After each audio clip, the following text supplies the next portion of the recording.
Ya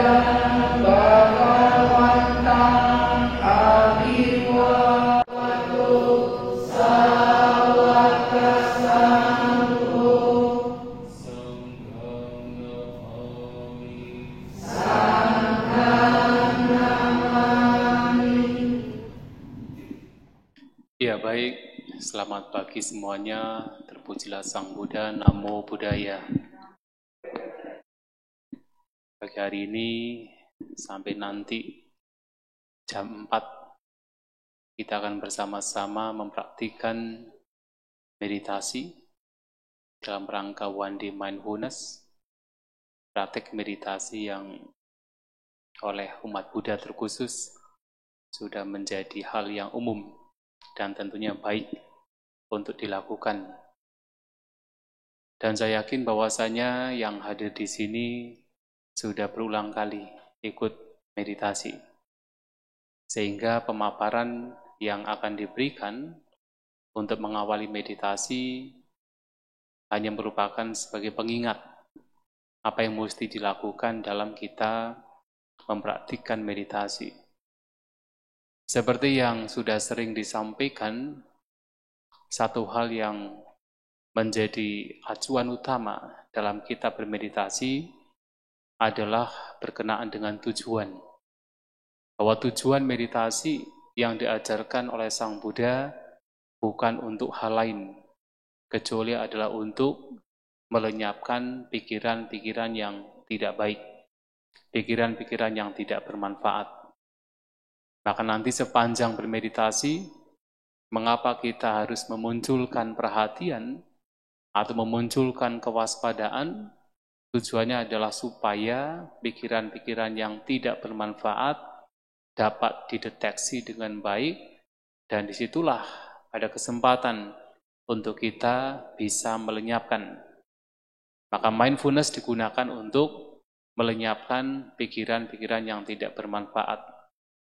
Nah, karena pikiran yang tidak bermanfaat ini dapat muncul kapan saja, entah kita pada saat kita berjalan, atau duduk, berbaring, atau berdiri, ataupun ketika kita menggunakan 6 indera kita, saat kita melihat, mendengar, dan sebagainya, maka mindfulness juga harus dimunculkan setiap momen. Tidak hanya pada saat duduk bermeditasi, tetapi setiap saat, setiap momen, mindfulness, perhatian harus kita munculkan. Nah, apa itu sebenarnya mindfulness? Ini juga penting untuk diketahui. Mindfulness juga merupakan sikap batin yang hati-hati, sikap batin yang waspada, sikap batin yang senantiasa sadar, sikap batin yang bebas dari lamunan, sikap batin yang tidak tergesa-gesa. Jadi orang yang hati-hati, yang betul-betul sadar, yang waspada, penuh perhatian, tahu terhadap apa yang sedang terjadi, tidak melamun, tidak mengembara pikirannya, itulah mindfulness, itulah sati. Seperti apa? Sang Buddha memberikan sebuah perumpamaan, dan ini adalah praktek mindfulness yang sangat ideal. Perumpamannya adalah kalau ada seseorang yang diminta untuk berjalan ke sebuah kerumunan di mana orang-orang sedang menari, sedang bernyanyi, karena di situ ada penari wanita, dan di sana banyak yang juga ikut menari. Dan orang tersebut diminta untuk berjalan di kerumunan tersebut dengan membawa satu periuk air yang penuh sampai ke permukaan. Dan kalau sampai satu tetes air saja keluar dari periuk tersebut, di belakang dia sudah dipersiapkan seseorang dengan pedang terhunus siap memenggal kepalanya. Kira-kira kalau itu terjadi pada kita, apa yang kita lakukan? Kita berjalan di tengah-tengah kerumunan yang banyak orang membawa periuk, dipanggul di atas kepala, penuh hati-hati, Karena kalau tidak, satu tetes saja keluar, kepala kita terpenggal. Artinya, di situ kita harus berjalan dengan penuh hati-hati, dengan waspada, tidak membiarkan pikiran melamun, tidak tergesa-gesa. Dia juga tahu sekeliling, tahu tidak hanya dirinya sendiri, tapi sekeliling juga. Nah, kewaspadaan seperti itu, kehati-hatian seperti itu, pikiran yang betul-betul sadar, tidak melamun, tidak tergesa-gesa, itu adalah perhatian. Itu adalah mindfulness. Nah, sekarang perhatian yang demikian, kewaspadaan yang demikian, mindfulness yang demikian, itu diterapkan untuk melihat gerak-gerik batin kita. Untuk melihat gerak-gerik batin kita agar ketika ada pikiran yang buruk diketahui, dideteksi, oh pikiran buruk muncul. Nah, sehingga ketika pikiran buruk itu muncul dan terdeteksi, itu tidak akan sampai kemudian berkembang. Bahkan nanti lama-kelamaan ketika kewaspadaan semakin kuat, semakin tajam, baru muncul tanda-tanda pikiran buruk itu akan muncul, itu sudah terdeteksi. Sehingga tidak akan sampai berkembang dalam batin, mengganggu batin, dan menghancurkan batin. Nah, tidak akan sampai demikian. Itu karena kewaspadaan berkembang. Nah, sekarang lantas bagaimana? Dan hubungannya apa dengan meditasi? Dalam meditasi ini, kita membutuhkan kewaspadaan demikian. Kita membutuhkan perhatian, kehati-hatian yang demikian. Dan dalam meditasi ini, agar kewaspadaan kita mendapatkan tempat, nah kita membutuhkan instrumen yang lain. Jadi, sebuah perumpamannya adalah, kalau ada 6 ekor binatang, yang mana 6 ekor binatang ini diikat ekornya jadi satu. Jadi ada serigala, ada anjing, ada buaya, ada monyet, ada ular, dan ada sudah buaya. Sudah. Bukan harimau. Burung. Burung belum ya? Oke, ada 6 ekor binatang.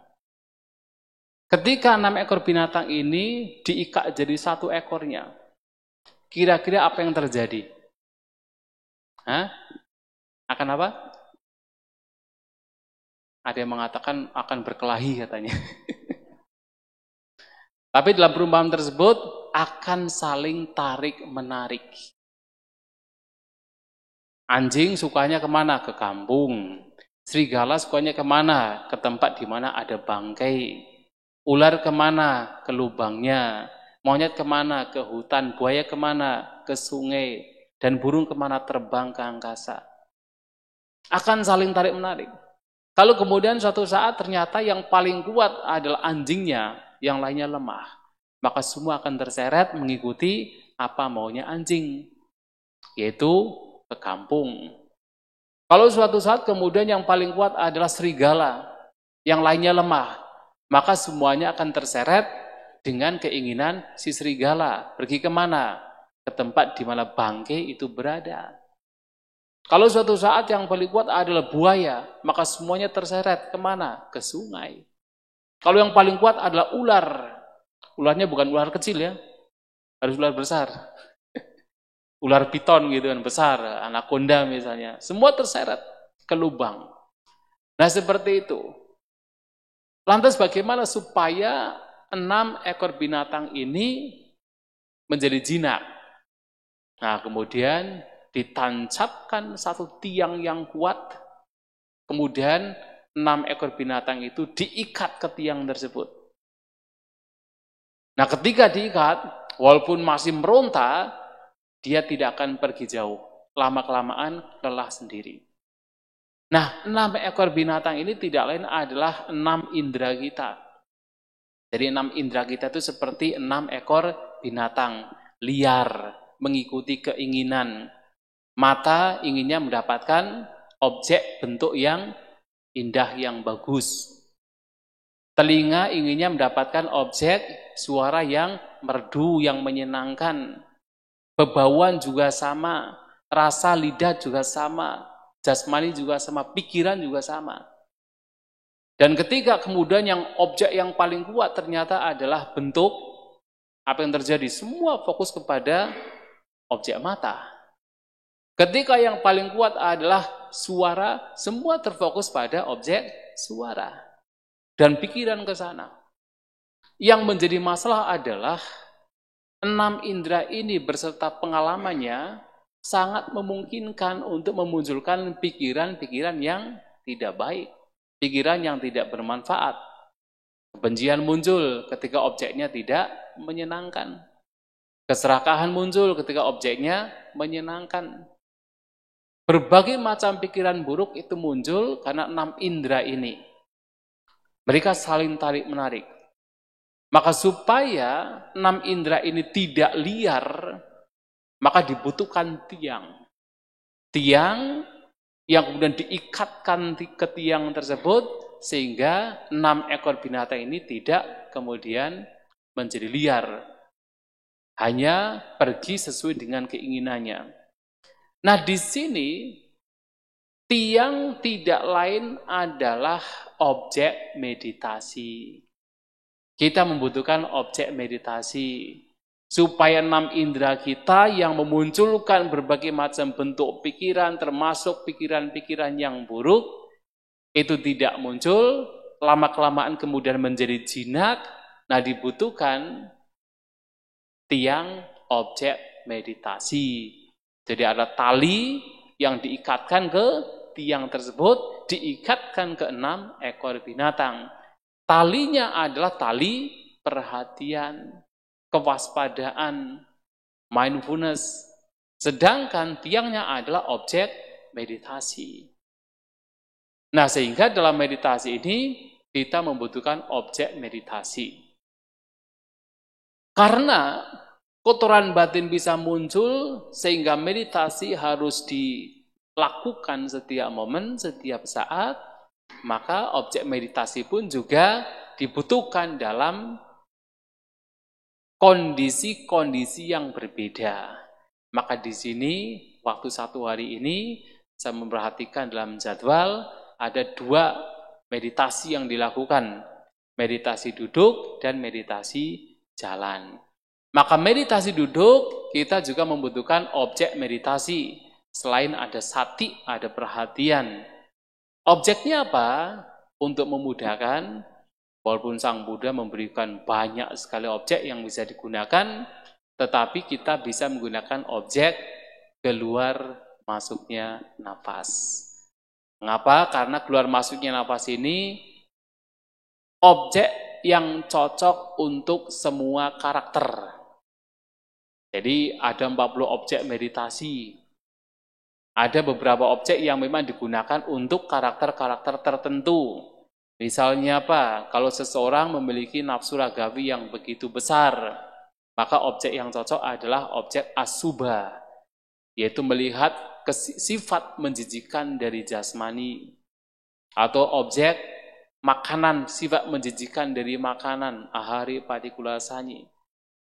Kemudian kalau misalnya orang mudah sekali baperan, mudah sekali membenci, sedikit kata-kata yang sedikit menyinggung, langsung kemarahan muncul. Artinya mudah sekali memunculkan kemarahan. Maka baik mengembangkan objek cinta kasih metta bhavana.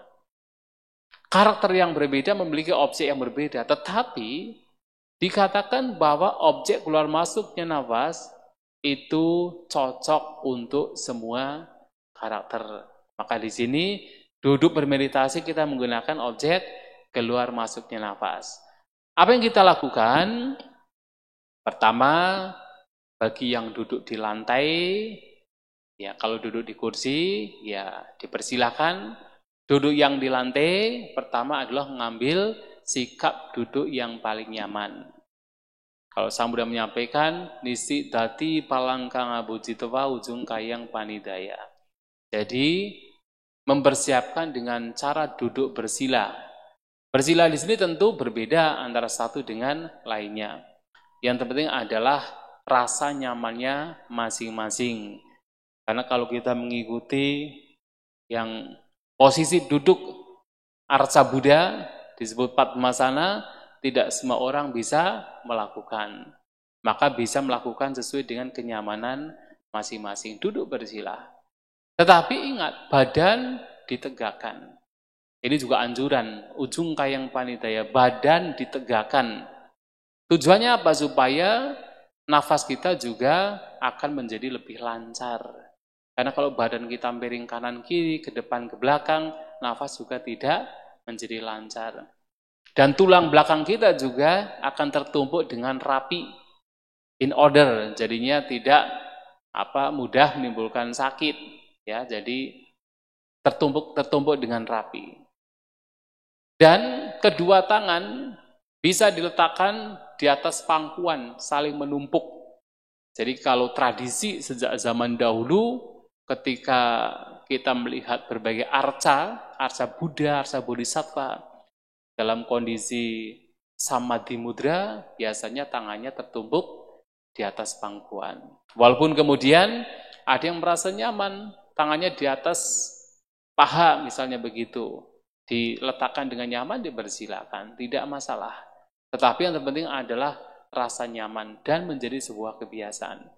Sehingga tidak mengganggu ketika membawa batin ke saat ini dan sekarang bersama objek meditasi. Dan mata, karena tidak dibutuhkan untuk melihat, lebih baik mata dipejamkan, ya. Karena ada yang kemudian bermeditasi melihat arca Buddha, matanya kan seperti setengah tertutup gitu kan.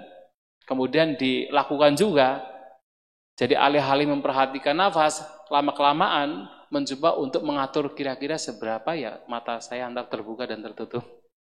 Jadi terganggu sendiri. Nah, sehingga mata dipejamkan karena sudah tidak dibutuhkan untuk melihat pada saat duduk bermeditasi. Sebelum membawa perhatian kewaspadaan untuk memperhatikan keluar masuknya nafas, lebih baik dengan sikap duduk yang tegak tetapi betul-betul rileks. Perhatikan, rasakan seluruh bagian jasmani. Dari ujung kepala sampai ujung kaki, berusaha untuk bagaimana setiap bagian dari tubuh dalam kondisi yang rileks, betul-betul rileks. Jadi kita meletakkan tubuh kita. Seperti pada saat kita mau tidur atau sudah tertidur, kita betul-betul meletakkan tubuh kita. Nah, demikian pula saat duduk juga betul-betul kita meletakkan tubuh kita rileks di sana. Hanya saja dengan jasmani rileks yang itu dibutuhkan, namun juga harus diingat bahwasanya dengan tubuh yang rileks biasanya memudahkan seseorang untuk tertidur, untuk ngantuk kemudian tertidur. Maka perhatian atau kewaspadaan disinilah itu penting untuk dimunculkan. Kita meletakkan tubuh kita rileks secara total, namun di saat yang sama kita betul-betul sadar, betul-betul waspada. Begitu sudah mulai pikiran mengembara, harus kembali kepada objek meditasi. Begitu ada tanda-tanda pikiran sudah mulai ngelantur, mulai melamun, harus segera disadarkan untuk kembali pada objek meditasi.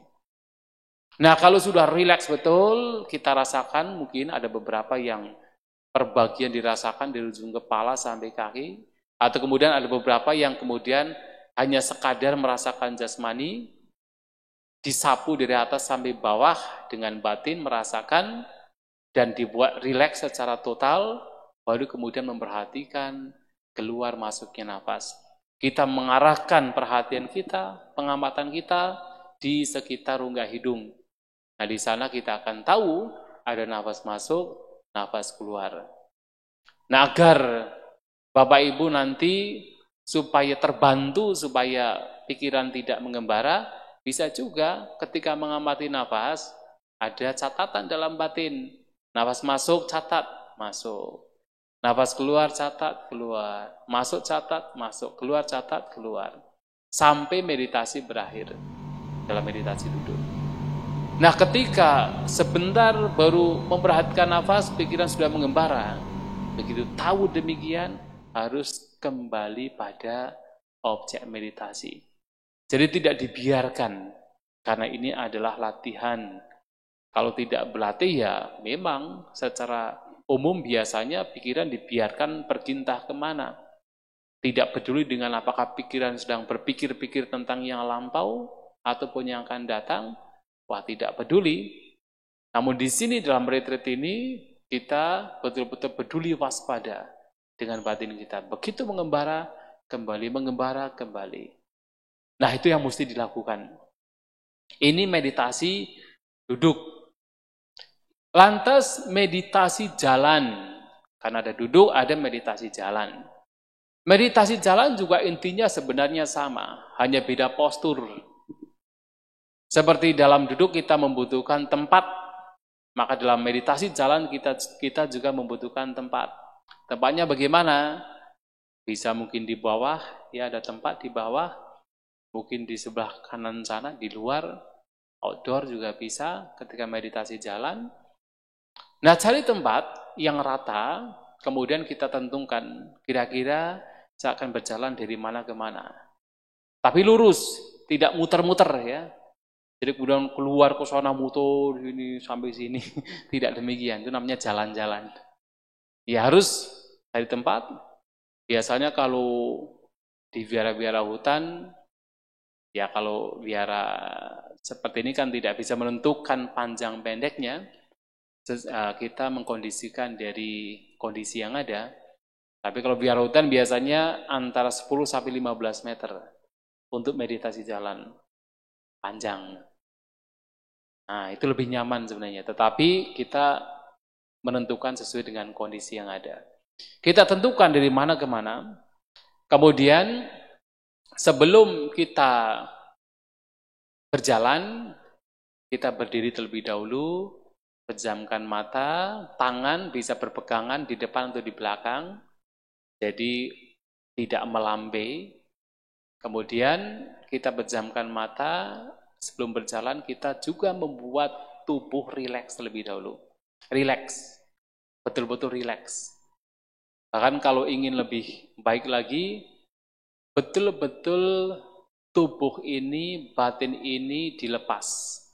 Dilepas dalam artian melepas kemelekatan. Nah, ada anjuran, sebelum berjalan kita merenungkan. Kalau kita tidak merenungkan 5 gugusan, kita merenungkan diri kita terbagi menjadi 2, batin dan jasmani. Kita renungkan terlebih dahulu bahwa jasmani adalah tidak kekal. Jasmani bukan milik. Maka kemudian lepaskan. Tidak melekat terhadap jasmani. Kemudian batin juga sama. Tidak kekal, selalu berubah. Tidak, bukan sebagai milik. Bukan sebagai aku. Maka kemudian lepaskan. Nah, ketika sudah merasa rileks karena batin melepas kemelekatan terhadap batin itu sendiri dan juga jasmani, Anda mulai melangkahkan kaki. Melangkahkan kaki dengan batin yang melepas. Nah, saat melangkahkan kaki supaya pikiran tidak mengembara, seperti Anda duduk bermeditasi, Anda juga membutuhkan objek meditasi. Objeknya apa? Dalam hal ini adalah langkah kaki itu sendiri. Dalam langkah kaki, Anda bisa memperhatikan bagian sentuhan di telapak kaki. Nah, di sana Anda bisa merasakan. Anda bisa berjalan dengan normal tetapi pelan. Normalnya bukan normal kencang tetapi normal pelan. Anda bisa berjalan dengan pelan, dengan normal. Kemudian setiap langkah kakinya sembari merasakan sentuhan di telapak kaki, Anda bisa mencatat juga. Kanan, kiri, kanan, kiri. Tatapan mata ke bagian jalan atau tempat di mana Anda berjalan. Nah, sampai di tempat yang ditentukan, Anda berdiri lagi, tenangkan jasmani, kemudian berbalik. Dan sebelum berbalik, Anda bisa tenangkan dulu sesaat, kemudian dengan batin yang melepas, tidak melekat terhadap batin dan jasmani, Anda mulai melangkah. Dengan batin, mencatat sentuhan di telapak kaki, dan mencatat kanan, kiri, sesuai dengan ritme Anda berjalan, dan sesuai dengan langkah kaki Anda. Nah, itu saja ketika dilakukan sudah merupakan praktik meditasi dalam upaya untuk memunculkan kesadaran, memunculkan perhatian, membawa batin ke saat ini dan sekarang, tidak terseret oleh pikiran-pikiran yang tidak bermanfaat. Batin tenang, batin damai, batin terkonsentrasi, batin sadar, batin mindful. Dan itulah kualitas-kualitas batin yang dikembangkan dalam meditasi ini. Pikiran-pikiran yang tidak bermanfaat, yang biasanya terseret oleh geliaran pikiran, itu tidak ada ketika batin dikembangkan sedemikian rupa. Saya kira untuk pemaparan sampai di sini masih ada waktu. Kalau ada yang ingin ditanyakan agar keraguan tidak muncul, dipersilahkan.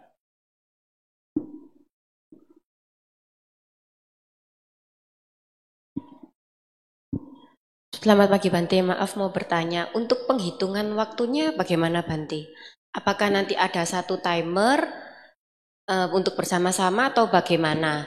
Lalu bila ingin ke kamar mandi, bagaimana ya Bante? Iya, jadi nanti kan ada meditasi jalan, atau meditasi bersama jam 10 sampai jam 11. Ada juga nanti jam 12:30 sampai 12:30 meditasi bersama. Tapi untuk sebelum meditasi bersama barangkali dari panitia ada yang lonceng gitu, ada tidak di sini? Ting gitu. Hah? Ada lonceng ya? Oke, jadi jam 10 kurang 5 menit lebih baik itu di lonceng. Nah, 10 supaya mereka siap-siap untuk masuk. 10 kurang 5 menit. Nanti jam 11 di lonceng lagi. Setelah makan, baru nanti sampai 12:30 Anda bisa melakukan, setelah makan Anda bisa melakukan meditasi. Terserah duduk atau jalan, tapi anjuran saya setelah makan lebih baik jalan. Ini juga tradisi. Tradisi sejak zaman dahulu setelah makan itu jalan. Untuk apa? Membantu pencernaan.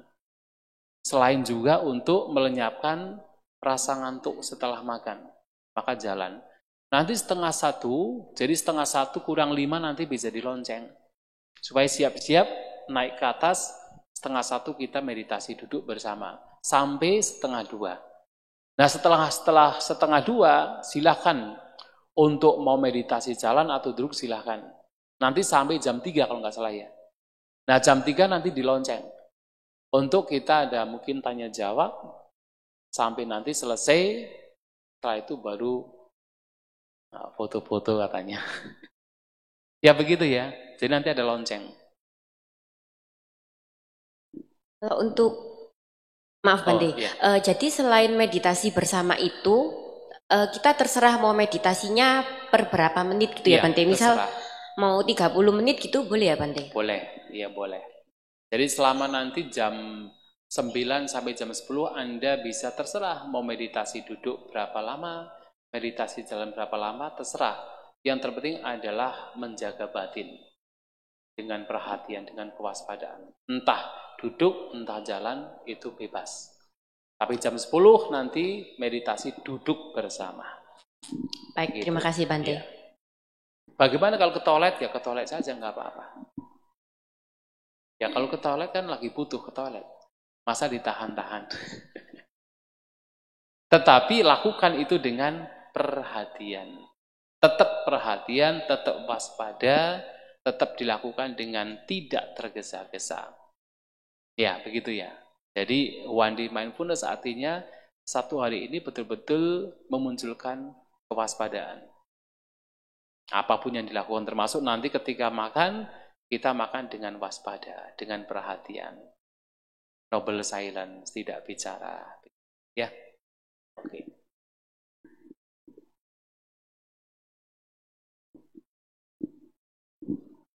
Selamat pagi, Bante. Ya. Saya mau tanya, kalau waktu fokus perhatian pada nafas, itu apakah boleh atau perlu untuk dihitung, Bante? Misalnya waktu masuk 1, waktu 2, dan seterusnya. Makasih, Bante. Iya, sebenarnya banyak cara yang bisa dilakukan, dan cara tersebut intinya satu, adalah supaya kita semakin familiar terhadap nafas. Semakin kita itu terfokus terhadap nafas. Semakin perhatian kita terbawa pada nafas. Nah, cara yang dilakukan yang tadi yang saya sampaikan adalah dengan mencatat masuk, keluar, masuk, keluar. Ada juga cara lain, yaitu seperti yang tadi ditanyakan, adalah dengan cara menghitung. Namun menghitung di sini juga ada caranya. Dianjurkan untuk menghitung, bisa memilih minimal 5 hitungan, maksimal 10 hitungan. Jadi nafas masuk, keluar hitung 1. Masuk, keluar hitung 2. Kalau kita tentukan 5, berarti sampai 5 kali. Nanti setelah nafas masuk, keluar 5, kembali ke 1. Masuk, keluar 1. Masuk, keluar 2. Sampai 5 hitungan. Nah, kenapa 5 hitungan minimal dan juga 10 hitungan maksimal? Karena kalau kita menghitung terlalu sedikit, misalnya cuma 1 sampai 3 atau sampai 4, nanti alih-alih kita itu menjadi rileks. Kita terpikir terus dengan hitungan. Karena terlalu cepat, berubah terlalu cepat untuk kembali lagi. Baru 3, kembali lagi. Baru 3, kembali lagi. Jadi hanya berpikir tentang hitungan. Tapi nanti kalau menghitung lebih dari 10, biasanya pikiran mudah lupa. Ini sudah hitungan keberapa ya? Kenapa? Terlalu banyak hitungannya. Maka paling banyak 10, paling sedikit 5. Tentukan. Nanti pada saat menghitung sampai 5 kok lupa, nggak usah dipikir-pikir. Ini sudah sampai berapa? Langsung kembali ke 1. Terus sampai ke 5. Baru kemudian lupa lagi, udah sampai berapa? Udah langsung kembali ke 1. Itu adalah cara untuk supaya kita tuh familiar dengan nafas.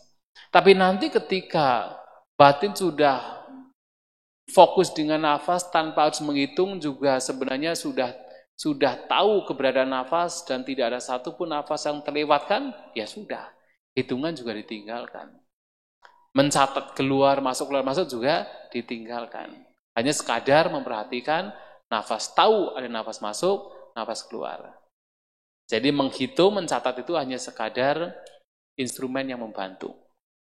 Begitu ya. Tidak diharuskan, tetapi baik dilakukan ketika kita itu mudah sekali keluar dari perhatian. Ya, silakan.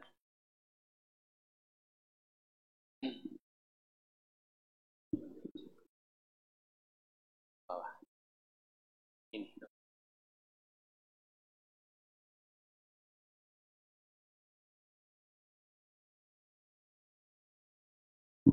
Dalam perumpamaan yang tadi dengan orang berada di pesta membawa tempayan yang penuh air dengan pedang terhunus di lehernya, bukankah itu menjadi sebuah ketegangan atau kekhawatiran sendiri, Bante, terutama jika seseorang berusaha berfokus untuk pada satu objek, dan juga kalau seandainya mindfulness-nya lepas dari nafas, itu kan menimbulkan ketakutan atau kekecewaan atau pikiran-pikiran buruk lainnya. Iya, sebenarnya orang yang paham terhadap seperti tadi dengan perumpamaan ke tempat di mana banyak orang sedang menari, dan justru kalau dia menjadi tegang, malah bahaya bagi dia. Maka orang yang paham dengan praktek mindfulness, justru dia itu harus betul-betul rileks. Tetapi di saat yang sama dia sadar, kalau dia sampai tegang, apa yang terjadi? Bisa saja malahan dia bisa tersandung, dia malah tidak bisa melangkahkan kakinya, sehingga tidak bisa melewati kerumunan orang tersebut. Nah, itu juga berbahaya bagi dia. Praktek mindfulness juga sama. Maka dalam memperhatikan objek meditasi pun juga dua hal diperhatikan. Sambil memberikan sebuah perumpamaan. Seperti seseorang yang memegang seekor burung puyuh. Ketika dia memegang terlalu kuat, itu burung puyuh bisa mati. Karena kan burung puyuh sangat rapuh kan. Tapi kalau dia tidak memegangnya atau memegangnya terlalu kendor, apa yang terjadi? Terbang. Maka dia harus membekanya secara proporsional. Tidak terlalu kuat, tapi juga tidak terlalu kendor. Proporsional. Nah, demikian pula saat kita memunculkan mindfulness terhadap objek. Kalau dia terlalu tegang, terlalu mencengkram, apa yang terjadi? Ya tadi, tegang sendiri. Bahaya juga. Alih-alih dia menjadi rileks, menjadi tenang, tetapi menjadi tegang. Tapi kalau dia itu kemudian tidak ada perhatian, artinya membiarkan, pokoknya tidak peduli dengan objek meditasi, kelengahan muncul, perhatian tidak ada, kewaspadaan tidak ada, menjadi teledor, maka objek meditasi juga itu tidak akan terlihat dengan jelas. Tidak ada meditasi, karena pikiran dibiarkan mengembara. Maka walaupun Sang Buddha memberikan perumpamaan seperti tadi, justru orang yang paham, dia pun harus berjalan dengan rileks. Tetapi dia sadar, kalau dia berjalan dengan tegang itu hanya seperti memegang objek, seperti memegang burung puyuh dengan kuat, akan mati, menjadi tegang. Tidak terlalu mencengkeram, tidak tegang, tetapi di saat yang sama, dia juga sadar, rileks. Dia juga rileks, dia juga harus tenang. Itu juga menjadi satu poin yang penting. Baik ditanyakan, supaya tidak terseret kepada ketegangan. Karena tegang itu sendiri juga menjadi masalah dalam bermeditasi. Tetapi kalau kita teledor, juga masalah lagi. Maka bagaimana memperhatikan objek, bagaimana memunculkan perhatian secara proporsional. Kadang-kala Sang Buddha memberikan perumpamaan seperti senar gitar. Dipasang terlalu kencang, putus. Dipasang terlalu kendor, sama saja tidak memberikan suara, maka harus proporsional. Nah, memunculkan perhatian, membawa perhatian pada objek meditasi juga dalam kondisi yang proporsional. Penuh perhatian, tetapi di saat yang sama, ketenangan ada di sana, rileks ada di sana. Ya, sehingga batin sadar, tetapi rileks. Tubuh ini, batin ini diletakkan, tetapi di saat yang sama, dia sadar penuh perhatian. Begitu maksudnya. Ya. Oh iya, harus mencari titik proporsional. Tapi itu semua adalah latihan. Sebentar kemudian tergelimpang, tergelincir. Entah itu kepada keteledoran, atau tergelincir kepada terlalu bersemangat misalnya, atau terlalu tegang. Kemudian ketika terlalu tegang, harus diturunkan. Nah, tergelincir ke katakan melamun atau ngantuk, terlalu rileks sehingga pikiran mengembara, harus diangkat lagi. Akan terus demikian, sembari berjalan ke depan. Nah, begitu, ya.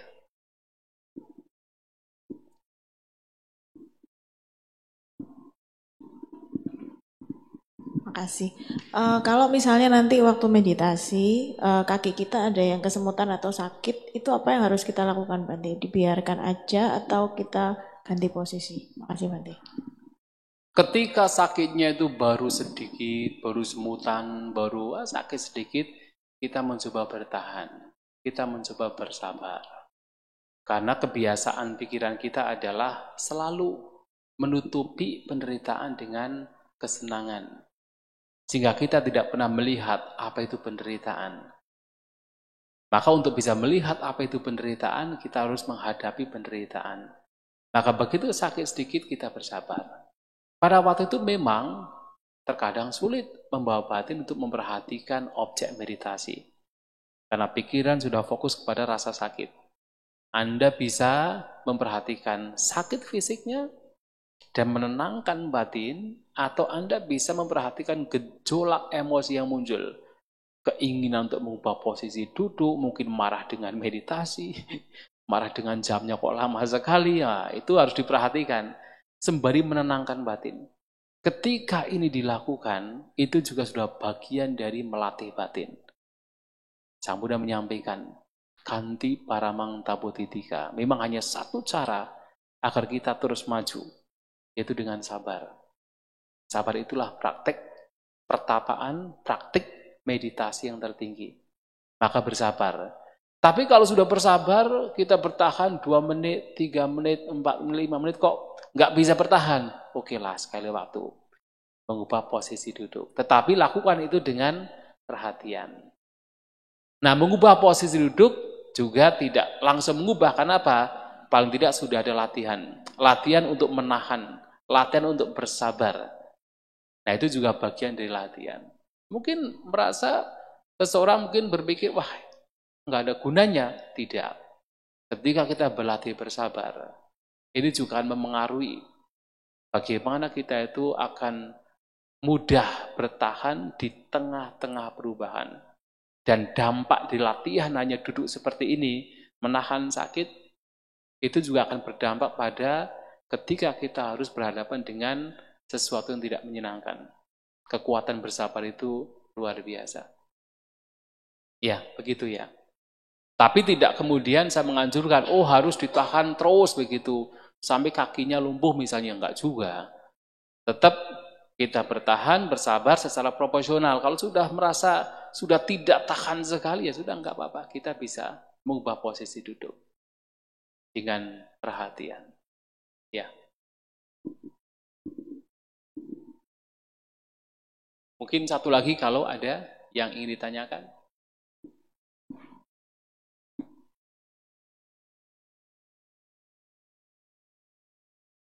Ya, to the point. Dan setelah itu kita lanjutkan untuk meditasi. Ya. Selamat pagi Bante, saya mau menanyakan detail untuk meditasi jalannya bagaimana? Perhatiannya bagaimana? Apa yang diperhatikan? Apakah berfokus pada gerakan atau telapak kaki atau bagaimana? Terima kasih Bante. Ya, seperti yang tadi disampaikan, perhatian kita arahkan kepada langkah kaki kita. Dalam langkah kaki kita, supaya lebih spesifik lagi, kita arahkan kepada sentuhan di telapak kaki. Merasakan sentuhan saja. Nanti akan merasakan banyak perasaan dalam sentuhan tersebut. Mungkin ada rasa kasar, rasa berat, rasa ringan, rasa halus, rasa dorongan angin, dan sebagainya. Tidak usah dipikirkan. Yang penting adalah batin berada di sini dan sekarang bersama dengan langkah kaki, bersama dengan sentuhan. Ketika pikiran mengembara, nanti kembali kepada langkah kaki. Mengembara lagi, kembali pada langkah kaki. Dalam meditasi jalan, tentu banyak objek yang terperhatikan. Anda tidak perlu menutup mata. Anda harus membuka mata. Karena Anda harus melihat jalan di mana Anda berjalan. Nah, sehingga objeknya macam-macam. Anda melihat jalan, tentu itu juga bagian dari objek. Kemudian mungkin suara masih terdengar, ada orang lewat, Anda melihat, tetapi Anda tetap secara umum memperhatikan langkah kaki dengan secara spesifik mengamati sentuhan di telapak kaki. Lakukan itu dengan tenang, dengan rileks. Dan Anda bisa mencatat seperti dalam duduk meditasi, masuk, keluar, masuk, keluar. Ketika berjalan, Anda bisa mencatat kanan, kiri, kanan, kiri. Nah, kalau dalam proses meditasi jalan ternyata ada satu pikiran yang mengganggu sekali. Anda bisa berdiri, kemudian mencatat apa yang mengganggu dalam pikiran. Misalnya itu adalah bosan misalnya. Anda bisa mencatat dalam batin bosan, bosan, bosan, bosan. Diketahui. Setelah selesai, Anda bisa mulai berjalan lagi. Kalau hanya objek yang hanya sekedar lewat saja, nggak usah diperhatikan. Anda tetap memperhatikan meditasi jalan. Misalnya apa? Oh, Anda berjalan melihat ada orang lewat. Tahu kan ada orang lewat gitu kan? Bayangannya kelihatan gitu. Yang nggak usah diperhatikan. Artinya sudah, itu hanya sekedar objek yang muncul kemudian lewat saja. Anda tetap berjalan. Memperhatikan langkah kaki dengan mengamati sentuhan di telapak kaki. Sembari mencatat dalam batin, kanan, kiri, kanan, kiri. Tapi kalau kemudian ada objek yang begitu mengganggu, sering muncul dan mengganggu, baru Anda dengan sengaja berdiri dan memperhatikan objek tersebut atau mencatat objek tersebut. Kalau tadi bosan, ya bosan. Misalnya pikiran itu mengembara, berpikir ya berpikir. Nah, itu juga baik untuk digunakan. Begitu ya. Ya, dengan cara begitu kita sudah membawa batin kita untuk hidup saat ini dan sekarang. Tidak ke masa lampau, tidak ke masa mendatang. Begitu. Saya kira cukup ya untuk, dan saya yakin banyak juga yang sudah ikut meditasi sehingga tinggal melakukan apa yang sudah menjadi kebiasaan yang baik dalam meditasi, tetap noble silent, tidak berbicara, karena ini juga akan mengganggu bagi kita dalam meditasi, dan lihat dalam satu hari ini batin kita masing-masing, dan tidak membiarkan pikiran-pikiran yang buruk itu muncul. Ya, tidak membiarkan pikiran-pikiran yang buruk itu muncul, dan itu penting sekali. Saya kira demikian, mari kita memulai untuk bermeditasi.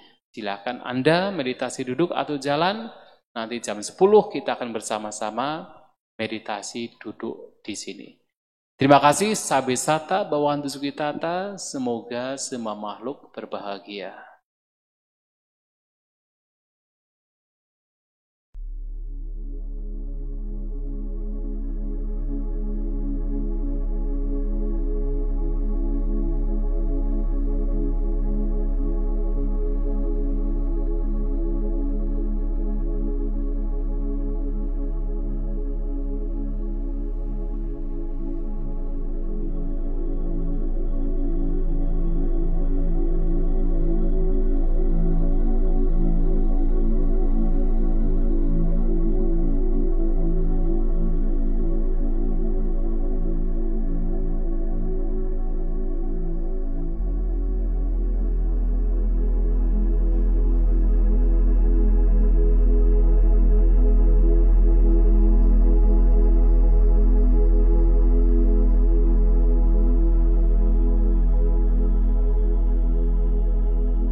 Ada pertanyaan dari ya, entah siapa yang bertanya. Oh ya, pertanyaannya adalah, saya pernah membaca artikel bahwa meditasi dapat menyembuhkan penyakit kanker. Apakah praktik Citta Bhavana dapat menyembuhkan penyakit tersebut? Bagaimana menurut Bante? Ya, ada sebuah cerita sebenarnya yang terjadi pada orang Bali. Mungkin umat Buddha kenal, sudah mendiang, Ibu Erlina Kang, yang dikatakan beliau pernah mendapatkan sakit kanker, kalau tidak salah kanker rahim. Kemudian tiap hari dia melakukan meditasi tiap pagi dan bertekad kalau nanti sembuh dia akan betul-betul menghabiskan waktunya untuk Buddha Sasana. Dan ternyata sembuh tanpa ada obat dari dokter, ternyata sembuh. Kemudian kankernya juga muncul lagi. Setelah beberapa tahun muncul lagi dan akhirnya diputuskan untuk bermeditasi di Myanmar menggunakan objek gembung gempis perut tradisi Mahasi Sayadaw. Dan itu adalah meditasi Vipassana yang diajarkan oleh Mahasi Sayadaw. Tentu Mahasi Sayadaw sudah meninggal waktu itu. Tapi di tempat di mana praktek itu dipraktikkan. Dan untuk itu mendiang Ibu Elina cerita sendiri ke saya tentang yang kasus kedua itu. Ia memutuskan karena ketika harus kemo harus menghabiskan banyak uang. Kemudian dia putuskan daripada uang digunakan untuk kemoterapi, lebih baik digunakan untuk berdana ke beberapa wihara di Myanmar. Kemudian ia gunakan waktunya untuk bermeditasi. Dan ternyata sembuh lagi dengan praktek meditasi. Nah, dari cerita demikian memang ada kemungkinan bahwa praktek meditasi bisa menyembuhkan. Akan tetapi yang perlu diingat adalah meditasi bukan sekadar untuk menyembuhkan penyakit fisik. Tetapi yang lebih penting dari itu adalah untuk menyembuhkan penyakit batin. Penyakit fisik hanya sekadar secondary. Kalaupun kemudian fisik yang sakit bisa sembuh. Tapi harus diingat bahwa penyebab penyakit fisik itu dari berbagai macam. Memang ketika penyakit tersebut muncul dari pikiran, dengan pikiran menjadi lebih sehat, maka penyakit fisik yang muncul dari pikiran itu bisa lenyap. Atau barangkali ada beberapa penyakit yang memang dengan batin yang lebih baik, itu bisa memengaruhi secara fisik menjadi lebih sehat. Akan tetapi, tidak semua bisa terjadi.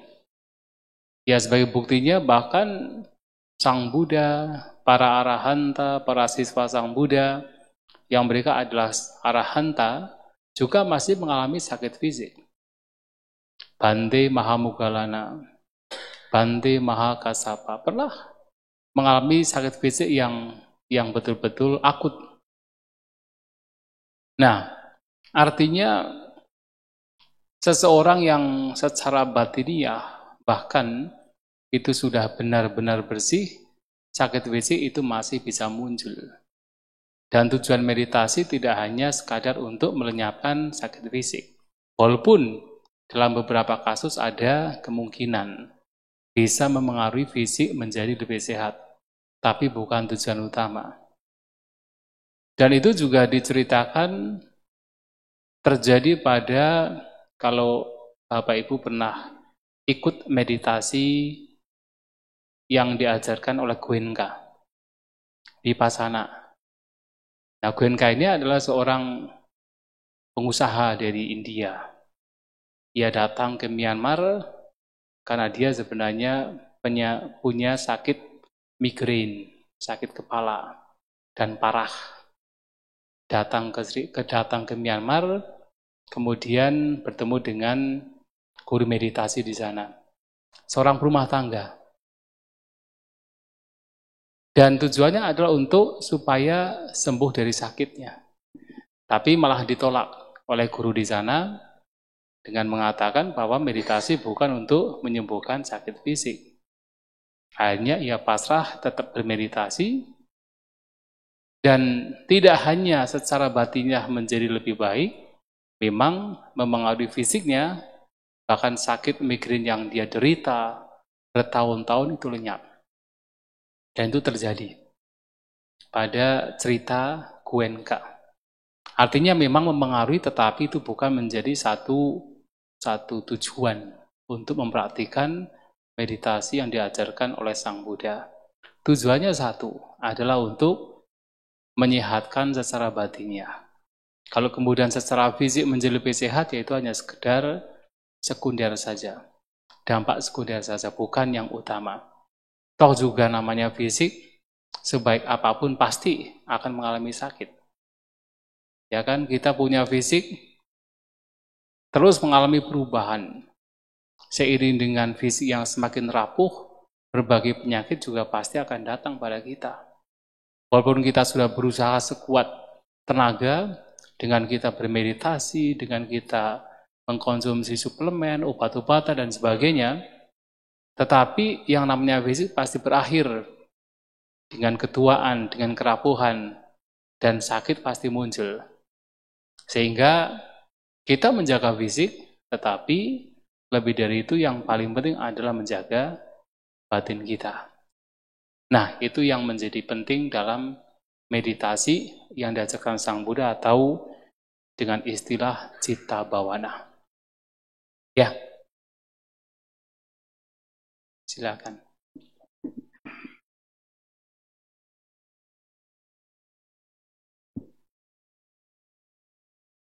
Bante ingin bertanya, apakah manfaat dari membuka mata saat meditasi jalan, dan apakah ada implementasi dalam kehidupan?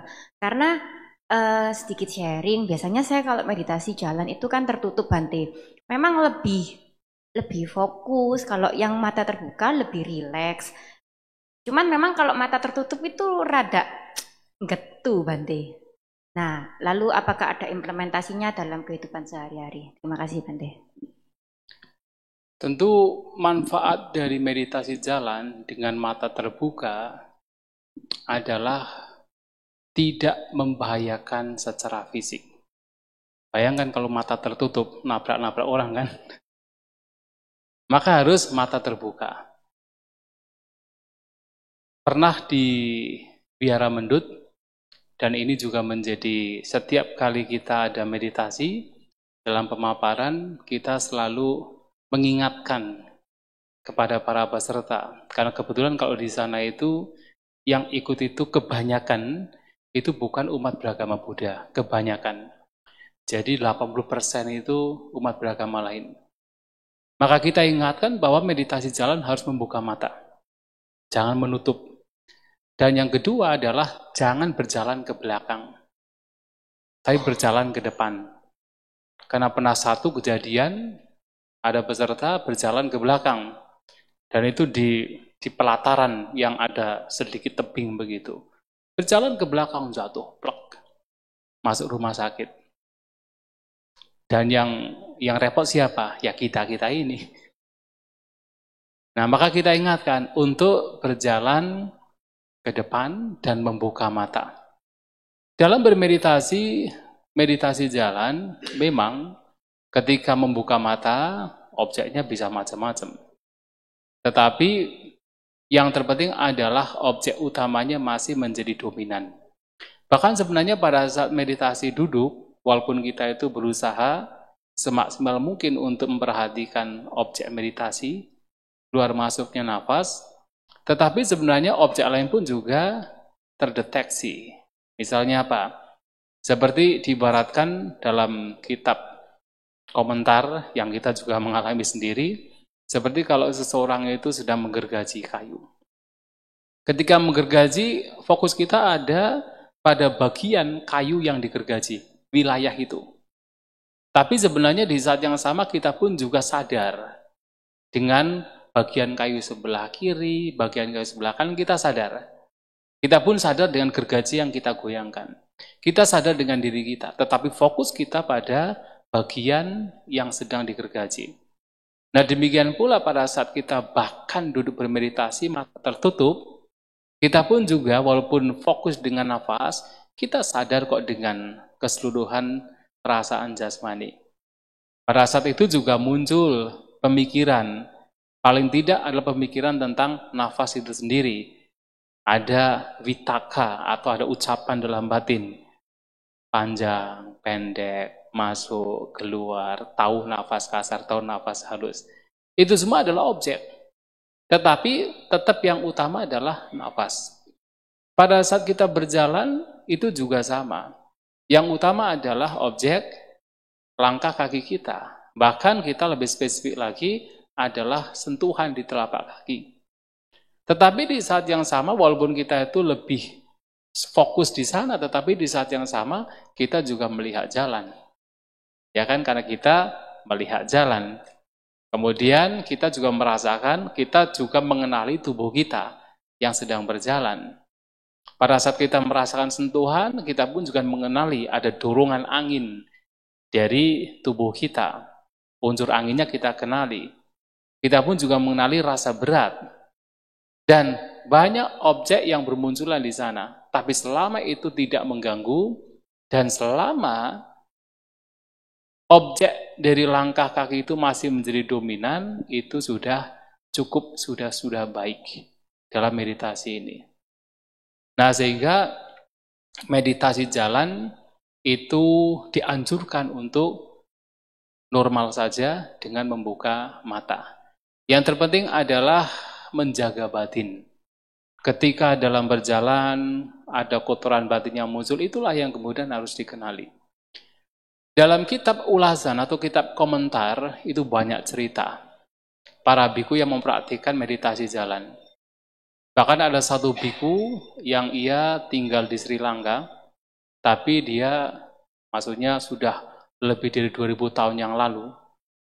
Nah, Bante ini punya tekad untuk lebih banyak mempraktikkan meditasi jalan. Dan apa yang beliau lakukan ketika beliau berjalan, betul-betul perhatian, dan kalau kemudian setiap kali beliau ini lupa terhadap langkah kakinya, beliau akan berhenti. Memulai lagi untuk berjalan. Ketika kemudian ada kotoran batin yang muncul, beliau akan berhenti. Dan itu dilakukan sampai pada suatu ketika, bahkan ketika beliau sedang mau berpindah patah, berjalan dari wihara menuju ke perkampungan. Nah, beliaunya ini kadang-kadang berjalan, baru sebentar berdiri, berjalan lagi, sebentar lagi berdiri, sampai kemudian orang-orang kampung yang melihat, dikiranya Bante ini gila. Padahal beliau ini sedang betul-betul perhatian, tidak ingin kotoran batin muncul berkembang ketika beliau berjalan. Nah, setelah dilakukan selama 20 tahun, beliau mencapai kesucian arahat. 20 tahun. Dan mencapai kesucian arahanta pun juga pada saat meditasi jalan. Nah, itu cerita yang tercatat dalam kitab komentar kitab ulasan. Maka yang menjadi penting sekali adalah bagaimana sembari berjalan tahu kondisi batin. Tidak membiarkan pikiran-pikiran buruk itu muncul, itu berkembang. Begitu ya. Ya. Silakan. Wah, ini ada.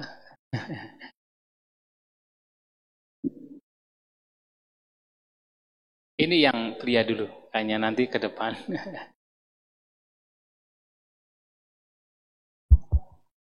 Pandami Bante. Ada 2 pertanyaan tentang vipassana Bante. Jadi yang pertama, untuk perenungan objek vipassana itu hanya satu atau gabungan? Jadi contohnya misalnya kalau unsur materi kan ada 4, apakah hanya salah satu atau keempat-empatnya? Lalu yang kedua, tentang waktunya. Jadi misalnya kita merenungkan salah satu dari objek itu, kita merenungkan dari kapan sampai kapan. Itu saja Bante. Terima kasih. Sebenarnya untuk vipassana, apakah itu objek materi atau gugusan lainnya, itu lebih mengacu kepada 3 perenungan, yaitu anicca, dukkha, anatta. Asubha itu masih bagian dari samatha, meditasi ketenangan. Tetapi untuk anicca, dukkha, dan anatta, merenungkan sifat ketidakkekalannya, merenungkan sifat dari bahwa jasmani dan juga gugusan lainnya sebagai beban, sebagai bagian dari dukkha penderitaan, dan melihat jasmani dan gugusan lainnya sebagai tanpa diri atau absen dari entitas atau self, itu yang menjadi praktik dalam vipassana. Maka perenungannya adalah anicca, dukkha, dan anatta. Apakah itu digabung? Bisa satu, bisa digabung. Dan dikatakan oleh Sang Buddha bahwasanya memang ada beberapa orang yang memang lebih dominan atau condong untuk melihat ketidakkekalannya. Tapi ada beberapa orang lain yang lebih condong dominan untuk melihat sifat dukkha penderitaannya. Ada yang lain lebih dominan pada melihat sifat anattanya. Tetapi ketiganya sebenarnya tidak bisa dipisahkan. Karena ketika berbicara anicca, pasti berbicara dukkha, pasti berbicara anatta. Melihat anicca, melihat dukkha, melihat anatta. Itulah kenapa dalam khutbah-khutbah Sang Buddha dikatakan, yang anicang yadda nicang tang dukkang. Jadi apapun yang tidak kekal, itu adalah dukkha. Dukkha penderitaan. Dan apa yang tidak kekal dan tidak memberikan kebahagiaan atau yang membawa kepada penderitaan, itu tidak bisa dianggap sebagai ini milikku, ini aku, ini diriku. Maka anicca, dukkha, dan anatta tidak bisa dipisahkan. Hanya untuk beberapa orang ada kecenderungan lebih condong untuk melihat ketidakkekalannya, ada yang lebih condong untuk melihat sifat dukkanya, ada yang lebih condong melihat sifat anattanya. Sehingga ketika nanti muncul samadhi, atau muncul konsentrasi, atau muncul ketenangan, yang itu muncul dari praktek vipassana, yaitu perenungan terhadap anicca, dukkha, dan anatta, itu nanti akan berbeda-beda. Ketika kemudian seseorang lebih condong untuk melihat sifat ketidakkekalannya, maka nanti muncul samadhi, konsentrasi yang disebut animita samadhi. Animita adalah tanpa tanda, tanpa persepsi. Jadi konsentrasi di mana tanpa persepsi. Artinya karena melihat segala sesuatu tidak kekal, maka tidak ada satupun tanda, tidak ada satupun persepsi yang kemudian itu dilekati. Maka konsentrasi yang muncul adalah konsentrasi tanpa tanda, tanpa persepsi, tanpa nimita.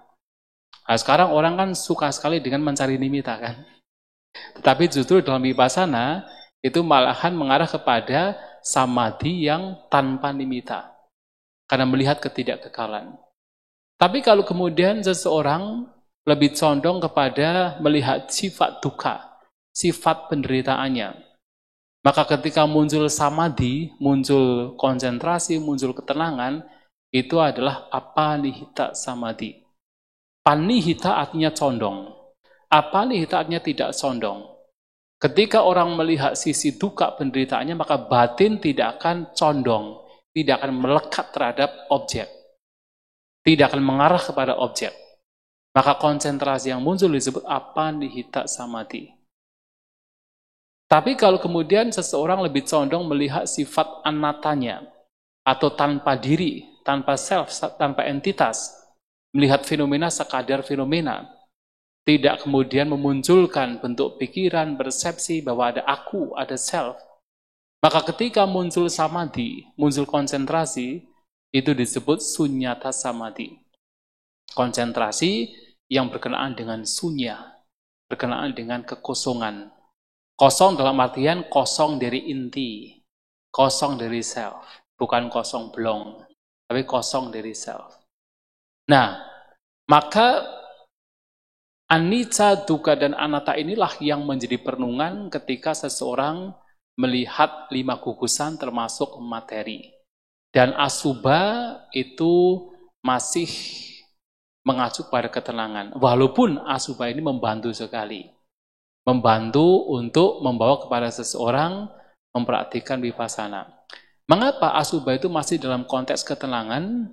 Karena mau tidak mau melihat asubha, walaupun yang dilihat misalnya mayat, bahwa jasmani ini nanti akan menjadi mayat, tetapi di situ masih ada kecenderungan bahwa ada semacam diri, semacam self, walaupun itu berbentuk mayat. Nah, sehingga karena masih ada kecenderungan bahwa ada entitas, ada semacam diri, ada semacam yaitu self, ada kecondongan di sana bahwa ada self, maka itulah masih menjadi bagian dari samatha. Itu seperti metta bhavana, meditasi cinta kasih. Walaupun itu dianjurkan, tapi kenapa masih bagian dari samatha? Karena objek dari metta itu adalah makhluk. Ya kan? Objeknya makhluk. Nilai-nilai luhur yang muncul adalah semoga ia berbahagia, semoga ia bebas dari kebencian dan seterusnya. Tetapi persepsi yang dimunculkan, nimitta yang dimunculkan itu adalah makhluk. Entah itu binatang, atau manusia, atau dewa, adalah makhluk. Apakah makhluk secara personal atau makhluk secara keseluruhan. Tapi masih makhluk. Maka itu masih bagian dari samatha. Asubha juga sama. Tapi semuanya membantu. Begitu ya. Ya. Yang kedua apa? Oh, biasanya direnungkannya di awal.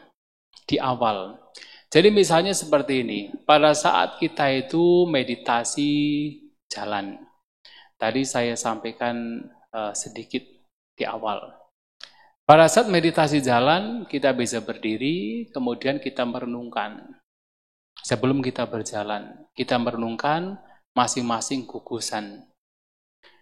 Bahwasanya jasmani ini, entah yang lampau, sekarang, yang akan datang, yang kasar atau yang halus, jasmani ini adalah tidak kekal. Kalau memang kita merenungkan secara gabungan, kita bisa merenungkan bahwa jasmani ini adalah tidak kekal. Yang tidak kekal ketika dilekati membawa kepada beban penderitaan. Yang tidak kekal dan membawa penderitaan ini tidak layak untuk kita anggap sebagai ini milikku, ini aku, ini diriku. Ini hanya sekedar fenomena. Maka batin akan melepaskan kemelekatan terhadap jasmani. Nah, setelah merenungkan jasmani, kita merenungkan kegugusan lainnya, yaitu vedana, perasaan. Dengan cara yang sama, kita tahu apa itu perasaan, pengenyaman, apa yang kita rasakan, apa yang kita terasa mengenyam. Entah itu menyenangkan, tidak menyenangkan, atau yang netral. Direnungkan secara sama.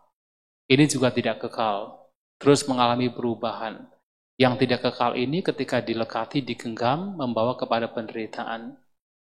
Yang tidak kekal, yang membawa kepada penderitaan, adalah bukan milikku, bukan aku, bukan diriku. Kemudian melepaskan kemelekatan terhadap perasaan. Kemudian merenungkan persepsi, merenungkan bentukan-bentukan pikiran, merenungkan vinyana atau batin yang mengetahui. Dengan cara yang sama dan batin melepas, batin tidak melekat. Nah, ketika sudah demikian berjalan sesungguhnya di situ ada berjalan dengan persepsi anatta. Hanya sekadar fenomena. Tidak ada kemelekatan. Tapi sebentar kemudian akan muncul lagi persepsi bahwa ada aku, ada diri, muncul lagi. Kita bisa merenungkan lagi. Tapi selama itu masih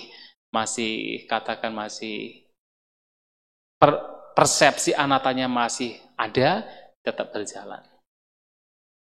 Demikiannya. Termasuk merenungkan yaitu apapun bentuk-bentuk pikiran yang muncul. Ini disampaikan oleh Sang Buddha dalam Indriya Bhawana Sutta. Ketika seseorang mengembangkan 6 indera dalam konteks mengembangkan batin melalui 6 indera, beliau menyampaikan bahwasanya apapun bentuk pikiran yang muncul, entah pikiran senang, tidak senang, atau pikiran netral, lihat itu sebagai apa? Sangkatang, polarikang, adi, padi, cak, samupanang. Artinya, lihat itu sebagai sesuatu yang berkondisi. Kalau kita runut kembali, apapun yang berkondisi artinya tidak kekal. Lihat itu sebagai olarikang, kasar. Kalau kita runut kembali, kasar itu artinya duka, penderitaan. Lihat itu sebagai padicca samupanang, kemunculannya bersebab. Kalau kita runut kembali, padicca samupanang, yang itu adalah padicca samupada, itu mengacu kepada sifat anatta, tanpa self. Dengan kata lain, apapun bentuk pikiran yang muncul berkenaan dengan 6 indera, lihat itu sebagai anicca, dukkha, dan anatta. Dan ketika melihat itu, maka di sini akan muncul etang santang, etang panitang, yadidang upeka. Ada sesuatu yang mendamaikan, ada sesuatu yang luhur, yang tidak lain adalah upeka, keseimbangan batin. Dan batin yang seimbang ini, yang mana muncul dari perenungan anicca, dukkha, dan anatta, itu yang kemudian kita kembangkan, kita munculkan. Itu juga salah satu cara juga di renungan awal untuk membawa batin kepada keseimbangan. Semoga bisa dipahami. Ya. Durasinya, ya itu masing-masing. Karena intinya adalah bagaimana membawa batin menjadi seimbang, memunculkan persepsi tanpa aku, tanpa inti, itu yang paling penting. Ketika muncul lagi, kita renungkan lagi. Muncul lagi, kita renungkan lagi. Begitu ya.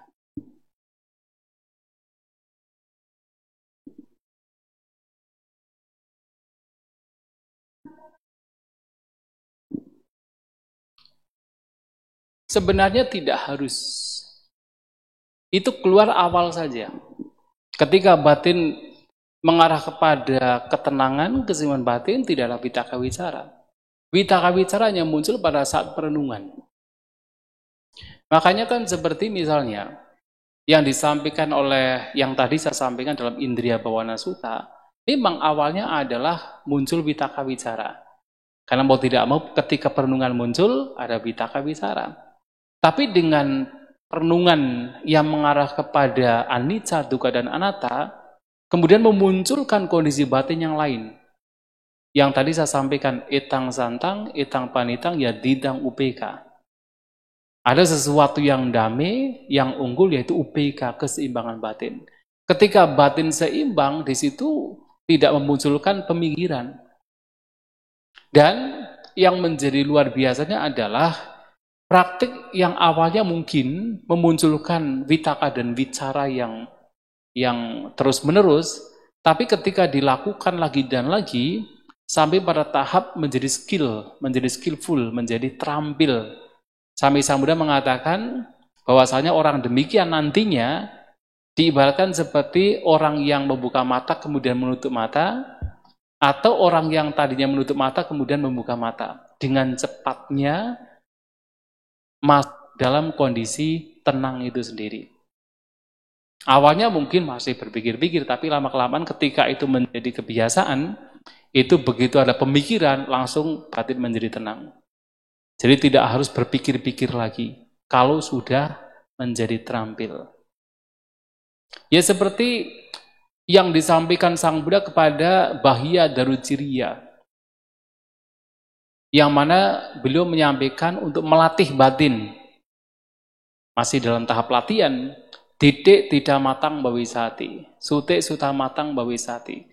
Di dalam pengalaman melihat, itu hanya sekadar pengalaman melihat. Di dalam pengalaman mendengar itu juga hanya sekadar pengalaman mendengar. Ketika mengalami, membaui, merasakan, bersentuhan, itu juga hanya sekadar pengalaman. Ketika bahkan di dalam berpikir, itu hanya sekadar pengalaman berpikir. Dan ketika ada perenungan demikian, batin menjadi tenang, menjadi seimbang. Dan sesungguhnya itu adalah cara untuk membawa batin bebas dari persepsi atta, persepsi adanya self. Tetapi kemudian yang menjadi problem kan batin kita itu mudah sekali merespon. Begitu ada objek kemudian terespon, muncul pemikiran lagi. Nggak apa-apa, kita kembali kepada prinsip yang pertama, sekadar mengalami. Kemudian ketika ada pemikiran lagi, disadari lagi. Kemudian sampai pada tenang lagi. Nah, lama-kelamaan tenangnya akan menjadi lebih panjang. Bisa dipahami ya?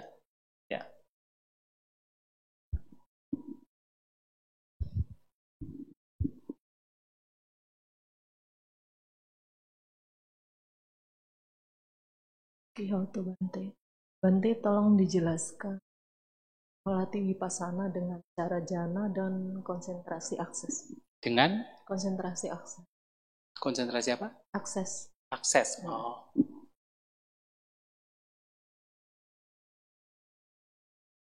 Itu disampaikan dengan detail sebenarnya di dalam Visuddhimagga dan dalam kitab ulasan. Intinya adalah, jadi kalau di dalam sutta, itu simpel oleh Sang Buddha.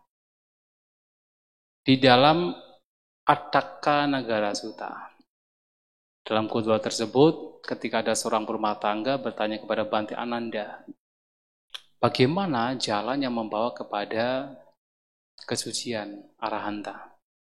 Kemudian Bante Ananda memberikan 11 cara. Nah, 11 cara itu, dalam cara-cara ini, Bante Ananda menyampaikannya bahwa seseorang bisa mempraktikkan meditasi mencapai jhana terlebih dahulu. Tidak menyampaikan ekses ya, tidak menyampaikan upacara samadhi, tapi adalah langsung pada jhana. Ada 11 pencapaian jhana. Jadi ada 4 jhana, terutama adalah rupa jhana, 1, 2, 3, 4. Kemudian mempraktikkan 4 Brahma Vihara, kemudian mempraktikkan arupa jhana kecuali newasanya nasanya yatana, maka menjadi 11. Jadi ada akasan sanayatana, kemudian winyanan sanayatana, akin sanayatana, menjadi 11. Tapi yang menjadi penting lagi adalah ketika seseorang mempraktikkan meditasi samatha demikian, kemudian dia harus merenungkan. Jadi apapun kondisi yang berkenaan dengan jhana pertama, misalnya sebagai contoh, lihatlah itu sebagai tidak kekal, sebagai berubah, sebagai yang tidak bisa dipertahankan. Nah, itu dengan cara demikian membawa kepada kebebasan. Demikian pula berkenaan dengan jhana kedua, ketiga, keempat, dan seterusnya. Artinya, pencapaian jhana tersebut pun juga dilihat sebagai tidak kekal. Bahkan dalam khutbah lain, Sang Buddha mengatakan bahwa pencapaian jhana pun juga dilihat sebagai apa? Aniccato, dukkhato, anattato, sunyato, parato, abadato, salato, dan seterusnya. Bahwa pencapaian jhana harus dilihat sebagai tidak kekal, sebagai dukkha, sebagai anatta, sebagai sunya, kosong, bahkan sebagai penyakit abada, bahkan sebagai duri, salah, bahkan sebagai yang bukan milik para. Artinya apa? Pencapaian jhana itu penting, membawa batin menjadi tenang, tetapi setelah itu pun juga harus dilihat bahwa ini pun juga tidak kekal. Bahkan ini pun juga adalah duri. Kenapa bisa menjadi duri? Karena kebanyakan orang melekat. Bahwa ini pun harus dilihat sebagai abada, sebagai penyakit. Padahal jhana itu dicari ya, tapi dikatakan sebagai penyakit. Kenapa? Karena ketika ini dilekati itu menjadi penghambat, menjadi penyakit. Maka lihatlah itu sebagai penyakit, lihat itu sebagai duri, lihat itu sebagai bukan milik parato, alien, sebagai yang bukan milik, sebagai yang lain. Nah, tujuannya apa? Supaya tidak ada pelekatan, tidak ada kemelekatan. Nah, itu disampaikan dalam khotbah-khotbah Sang Buddha. Dalam kitab ulasan, kitab komentar termasuk Visuddhimagga, sebagai contoh adalah ketika seseorang mempraktikkan meditasi menggunakan anapana, keluar masuknya nafas, dan barangkali ia mencapai pencapaian jhana atau upacara samadhi, maka ia harus keluar dulu. Keluar dari pencapaian jhana, kemudian merenungkan bahwa apapun yang tadi dialami berkenaan dengan jhana, itu adalah anicca. Itu adalah tidak kekal, tidak bisa dipertahankan. Itu bukan sebagai milik, bukan sebagai aku, bukan sebagai diri. Untuk memunculkan apa? Ketidakkemelekatan. Dengan kata lain, dalam khotbah-khotbah Sang Buddha, tujuan dari merenungkan anicca, dukkha, anatta adalah untuk memunculkan nibbida. Nibbida artinya ketidaktertarikan, disenchanted. Ada yang menerjemahkan kemuakan, tapi sebenarnya itu mengacu pada ketidaktertarikan. Jadi ketika sesuatu dilihat betul-betul sebagai tidak kekal, bukan sebagai aku, bukan sebagai diri, maka seseorang tidak tertarik lagi. Dan ketika tidak tertarik, maka memunculkan viraga. Tidak ada nafsu lagi terhadap objek tersebut, fenomena tersebut. Dan dengan tidak ada nafsu, maka tidak ada kelekatan. Sehingga, kenapa tadi saya sampaikan, merenungkan anicca, dukkha, anatta berkenaan dan 5 gugusan untuk melepaskan kemelekatan. Mengapa kemudian ketika merenungkan anicca, dukkha, dan anatta memunculkan upekkha, keseimbangan batin.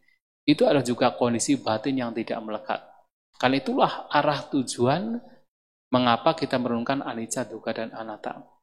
Termasuk berkenaan dengan pencapaian jhana, ketika faktor-faktor yang tadi dialami kemudian direnungkan, bahwa itu adalah anicca, itu dukkha, itu anatta, dan seterusnya, adalah supaya batin tidak melekat. Nah, itu untuk yang terakhir ini disampaikan dalam Visuddhimagga dan juga di dalam kitab ulasan. Kitab ulasan atau komentar dari Anapanasati. Ya.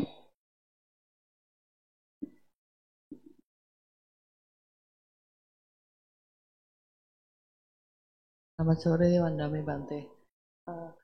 Seperti Bante jelaskan tadi bahwa dengan meditasi kita bisa mengobati sakit fisik dan mental. Dalam hal ini yang saya mau tanyakan penyakit mental, Bante. Misalnya seseorang mengalami dendam, sakit hati terhadap si orang lain ya. Dengan meditasi, saat meditasi mungkin kita bisa melupakan orang tersebut ya, tidak mengingat semua permasalahan. Tapi kan setelah itu kan muncul lagi. Jadi istilahnya perasaan itu muncul tenggelam terus. Bagaimana caranya supaya batin tetap stabil, perasaan sakit hati dan lain-lain itu tidak mudah muncul tenggelam, Bante. Iya. Yang kedua saya tanyakan, apa yang menjadi tolok ukur bahwa latihan meditasi kita tuh mengalami kemajuan, Bante? Iya. Demikian, Bante. Namo Buddhaya. Iya, baik. Maka sebenarnya meditasi itu tidak hanya sekadar duduk meditasi. Meditasi itu punya kunci dari meditasi adalah kita menjaga batin. Selama kita menjaga batin dalam setiap aktivitas, itu bagian dari meditasi. Kalau seseorang hanya berusaha untuk melenyapkan kebencian hanya pada saat duduk meditasi, namun dalam keseharian batin tidak dijaga, yaitu tidak begitu efektif. Jadi dia hanya bisa mengembangkan batin saat duduk meditasi. Oleh sebab itu dalam meditasi, selain duduk bermeditasi, bahkan dalam keseharian menjaga batin juga penting. Artinya ketika muncul rasa dalam konteks ini adalah kemarahan, kebencian, pada saat mungkin berasosiasi dengan orang lain, pada saat melihat orang yang dulunya membuat kita membenci, nah kebencian kemudian muncul, pada saat itu ketika orang demikian berusaha untuk menenangkan batinnya, berusaha untuk bersabar, itulah bagian dari meditasi. Saat itu. Tidak hanya pada saat duduk, tapi pada saat kita misalnya melihat seseorang yang memunculkan kebencian dan kita pada waktu itu berusaha untuk meredam, untuk menenangkan, untuk bersabar. Dan kemudian kebencian redam. Itu bagian dari meditasi. Kemudian di lain waktu, muncul lagi, nggak apa-apa. Setiap kali muncul, berusaha untuk diredam, dilenyapkan. Dan kalau itu dilakukan lagi dan lagi, kekuatan dari kemarahan itu nanti akan semakin berkurang. Maka Sang Buddha memberikan sebuah perumpamaan. Diibaratkan seperti kalau ada ladang gandum. Kemudian ada seekor sapi yang suka dengan tanaman gandum. Dan ada penjaga ladang gandum tersebut. Penjaga ini penjaga yang cerdas, yang waspada, yang tekun, tidak bermalas-malasan. Ketika kemudian melihat sapi itu datang, mau merusak tanaman gandumnya, nah karena dia adalah seorang penjaga yang memang waspada, begitu terlihat sapinya, dia akan mencari cara.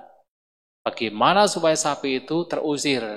Apakah dengan teriakan, dengan cambukan, dengan dipukul, nah sapinya lari pergi. Tapi yang namanya sapi datang lagi. 3, 4, 5, 6 kali datang lagi. Namun kalau setiap kali datang itu kena pukulan, kena cambukan, lama-lama juga kapok juga. Dia menjadi jera dan tidak akan datang lagi. Dia tahu kalau saya datang ke sana pasti kena cambukan, kena pukulan, maka dia tidak datang lagi. Nah seperti itu batin juga sama. Jadi ladang gandum itu adalah pikiran kita yang mesti kita jaga. Sedangkan sapi yang tadi ingin merusak ladang gandum, merusak tanaman gandum, itu pikiran-pikiran yang buruk. Kemarahan, kebencian, iri hati, dendam, dengki. Nah sementara penjaga ladang gandum itu adalah sati perhatian kita, kewaspadaan kita, mindfulness kita. Nah begitu ada pikiran buruk yang muncul, karena kita punya mindfulness, punya kewaspadaan, maka akan kelihatan, akan terdeteksi. Nah sehingga punya kesempatan untuk bagaimana mengusir pikiran buruk tersebut dengan berbagai macam cara. Apakah dengan kembali kepada objek meditasi, pada saat duduk bermeditasi, apakah dengan cara berbagai macam perenungan, juga baik sekali perenungan. Merenungkan tentang bagaimana supaya kemarahan itu lenyap. Nah kemudian ketika dilakukan upaya-upaya demikian, kemarahan redam. Tapi seperti hanya sapi, dia akan muncul lagi, akan datang lagi. Nah, ketika setiap kali muncul, kemudian diupayakan untuk dilenyapkan, seperti hanya sapi yang kemudian kapok, kemudian jera, maka kekuatan kemarahan atau kotoran batin lainnya itu akan semakin berkurang. Dan itu adalah caranya.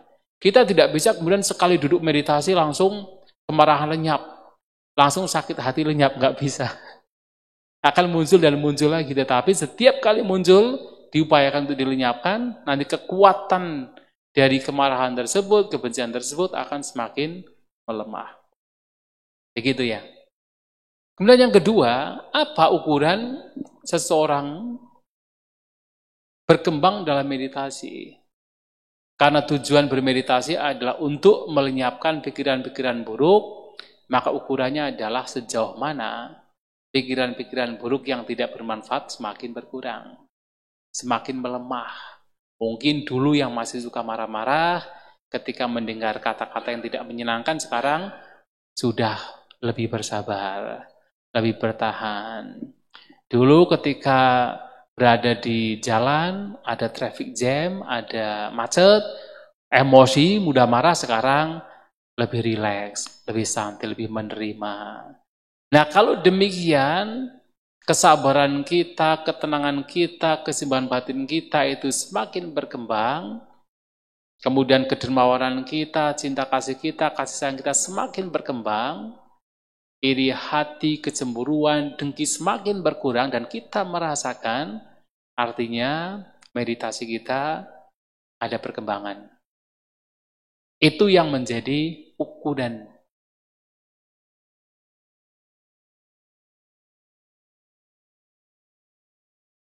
Yaitu juga memberikan pengaruh. Tetapi kita bisa duduk lama misalnya. Misalnya saya, kenapa kok saya duduk 1 jam belum terasa kesemutan? Mungkin Anda beberapa masih sudah terasa kesemutan kan? Ya karena apa? Kebiasaan. Karena sudah terbiasa, fisik beradaptasi, maka tidak mudah kesemutan. Tetapi memang ketika batin kita itu lebih tenang, ya memang mudah atau katakan bisa lebih bertahan lama. Tetapi secara fisik itu tidak menjadi ukuran. Ukurannya adalah secara batiniah. Apakah kotoran batin, pikiran-pikiran buruk itu semakin berkurang atau semakin bertambah? Itu yang menjadi ukuran. Gitu ya. Nah, ya. Wandami Bante, Anumodana Ya, atas kesempatannya. Izin bertanya, Juliana pernah membaca 2 artikel tentang perumpamaan samatha dan vipassana Bante. Mungkin ini pertanyaan klasik, apakah kita harus belajar samatha dulu, baru vipassana atau direct vipassana? Terus diberikan perumpamaan artikel tentang kita, kalau kita belajar as a meditator itu, seperti start engine Bante, start car engine. Terus setelah mobilnya sudah panas, terus kan melaju ya, dan jadinya kita awareness di kiri, kanan, dan depan. Terus kemudian juga ada artikel tentang meditasi juga, bahwasanya samatha dan vipassana itu berpasangan seperti mobil hybrid gitu Bante. So actually kita nggak perlu effort apakah kita samatha atau vipassana, but it comes automatically. Jadi yang Juliana mau tanyakan, apakah demikian Bante? Anumodana Bante. Iya, ini memang dari zaman dahulu sudah menjadi kontroversi. Mereka yang mempraktikkan lebih mengacu pada vipassana kadang-kadang terperangkap bahwasanya gak usahlah samatha, yang penting vipassana. Nanti kalau samatha bahaya. Itu dewa data itu. Samatha mencapai jana masuk neraka. Kan begitu. Tapi ada juga yang mengatakan, oh nggak bisa, harus samatha dulu. Bagaimana bisa orang bisa merenungkan anicca, dukkha, dan anatta kalau kemudian tidak terkonsentrasi? Jadi kontroversi demikian. Maka sebenarnya kenapa di sini istilah yang digunakan lebih mengacu kepada citta bawana, pengembangan batin. Ketika orang mengembangkan batin, mempraktikkan cara-cara untuk mengembangkan batin sesuai dengan ajaran Sang Buddha, maka 2 hal akan berkembang. Yang pertama adalah ketenangan berkembang. Yang kedua kebijaksanaan berkembang. Ketika seseorang mengembangkan batinnya dengan berbagai macam cara, caranya apa? Praktek sila, mengendalikan indera-inderanya, selalu mindful dalam kehidupan sehari-hari, memunculkan santuti, rasa puas terhadap apa yang dimiliki, selalu punya wakefulness of mind, batin selalu dijaga dengan baik, namanya jagara. Dengan praktek yang seperti ini, maka kemudian ketenangannya berkembang. Ketika ketenangan berkembang, itulah samatha. Maka kemudian kebijaksanaannya berkembang. Ketika kebijaksanaannya berkembang, terutama adalah berkenaan dengan anicca, dukkha, dan anatta, itulah vipassana. Maka intinya citta bawana, pengembangan batin, tetapi nanti yang berkembang, entah itu ketenangan atau vipassana. Dan memang kemudian ketika dalam proses pengembangan batin, ada orang-orang yang kemudian cenderung yang berkembang lebih dominan adalah samathanya, ketenangannya. Maka orang demikian oleh Sang Buddha dikatakan, ketika dalam proses pengembangan batin, ketenangannya lebih dominan, kemudian kebijaksanaannya itu lebih tidak dominan, orang demikian harus mengembangkan kebijaksanaannya. Tapi kemudian ada orang-orang yang lebih condong berkembang di dalam kebijaksanaannya. Tetapi samatanya, ketenangannya kurang berkembang. Maka Sang Buddha mengatakan orang demikian harus mengupayakan ketenangannya juga harus dikembangkan. Tapi ada juga yang setelah bermeditasi dua-duanya tidak berkembang. Ada juga kan? Nah itulah kemudian Sang Buddha mengatakan orang demikian harus memunculkan usaha yang ekstra. Diibaratkan seperti seseorang yang baju yang dikenakan terbakar atau rambutnya terbakar. Apa yang harus dia lakukan? Harus segera memadamkan api di rambut yang terbakar, memadamkan baju yang dikenakan sedang terbakar. Harus segera dipadamkan, kalau tidak berbahaya. Nah orang yang mempraktikkan citta bhavana ternyata dua-duanya tidak berkembang, harus memunculkan usaha ekstra. Itu disampaikan Sang Buddha. Dan kemudian ketika dua-duanya berkembang, punya satu tujuan. Jadi samatha dan vipassana punya satu tujuan. Adalah apa? Untuk pelenyapan kotoran batin. Maka sebenarnya intinya adalah citta bhavana, pengembangan batin. Dengan berbagai macam caranya. Dan tidak bisa dipisahkan. Orang praktek meditasi kemudian nggak usah praktek sila, nggak bisa. Orang praktek meditasi kemudian tidak usah kita itu mengembangkan indriya bhavana, mengembangkan indera atau mempunyai pengendalian terhadap indera, nggak bisa juga.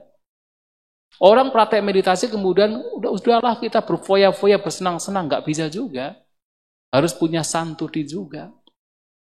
Orang praktek meditasi kemudian nggak usahlah kita punya mindfulness sati, nggak bisa juga. Jadi semuanya itu mempunyai andil dan itu penting.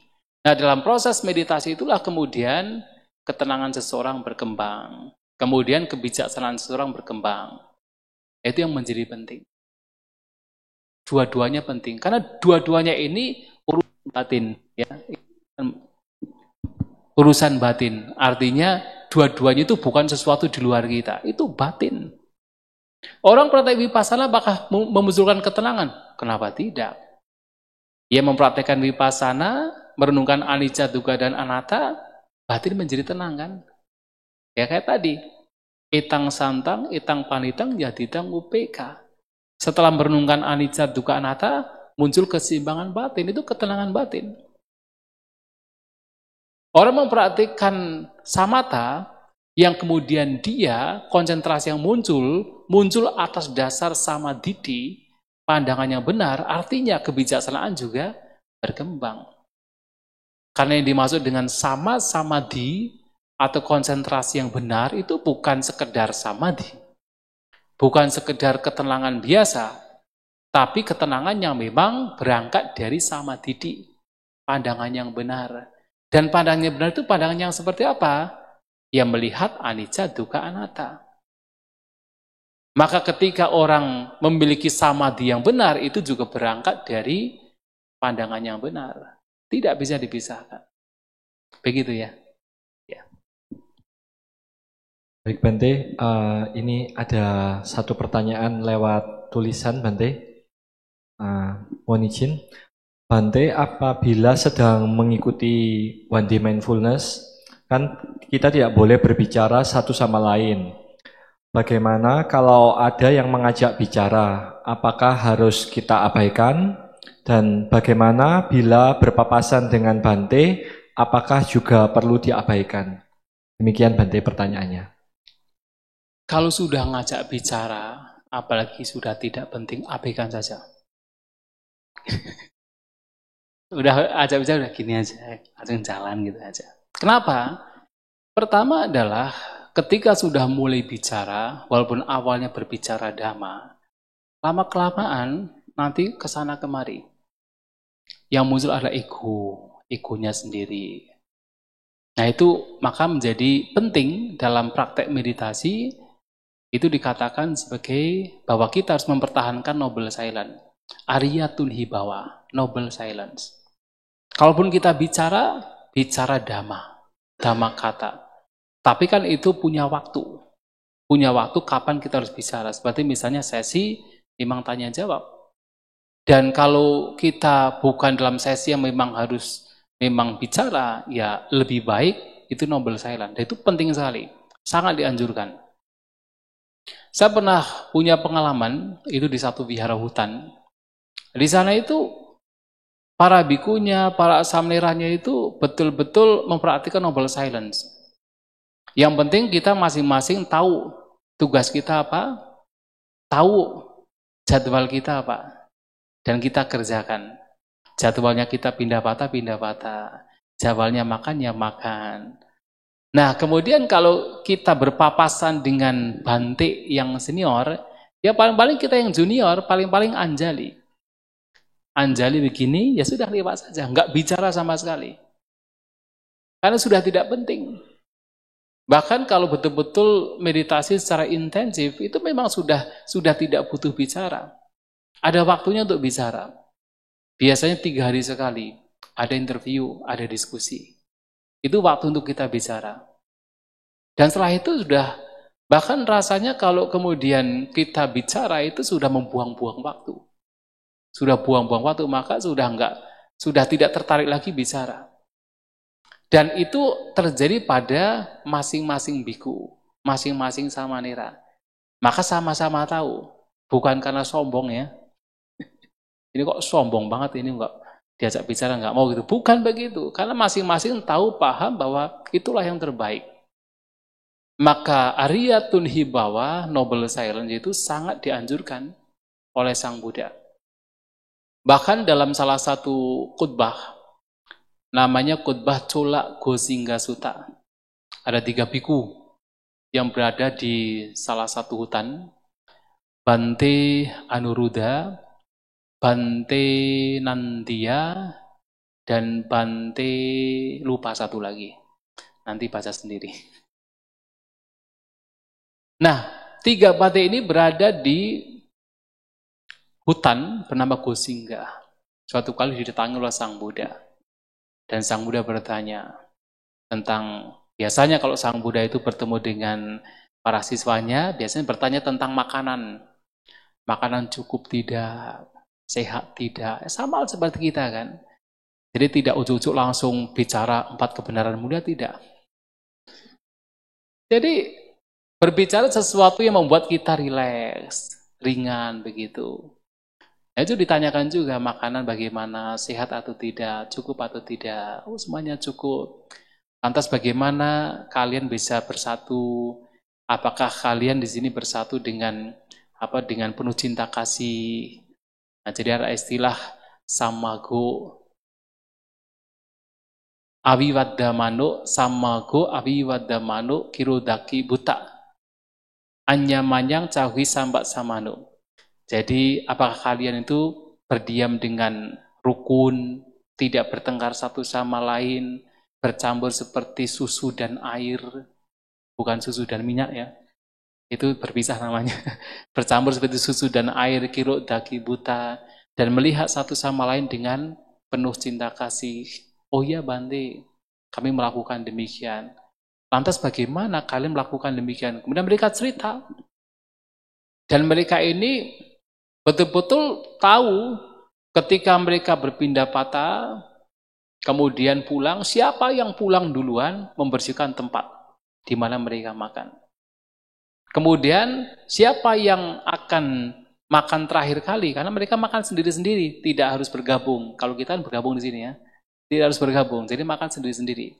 Nanti siapa yang makan paling belakangan, nah ia yang kemudian membersihkan tempatnya. Tempat duduk ditaruh di tempatnya. Kemudian ketika ada air yang belum terisi, nah kemudian diisi oleh biku tersebut. Siapapun yang melihat itu diisi. Dan ketika kemudian ada benda yang harus diangkat dan satu orang itu tidak bisa mengangkat dan butuh bantuan, akan mencari yang lain tetapi tidak harus bicara, hanya menggunakan isyarat. Isyarat saja, mungkin kayak gini-gini doang gitu ya. Sama-sama tahu, nggak harus bicara. Dan mereka, 3 biku ini, bicara semalam suntuk 5 hari sekali. 5 hari sekali. Jadi betul-betul digunakan untuk berdiskusi 1 malam suntuk 5 hari sekali. Nah, mereka mempertahankan noble silence, dan ketika harus bicara, bicara dhamma. Dan itu dilakukan. Itu disampaikan di dalam Cula Gosinga Sutta. Majjhima Nikaya. Begitu ya. Baik, Bante, apakah bisa satu pertanyaan lagi atau bagaimana? Silakan, satu lagi. Baik. Ini ada 2. To the point. Iya.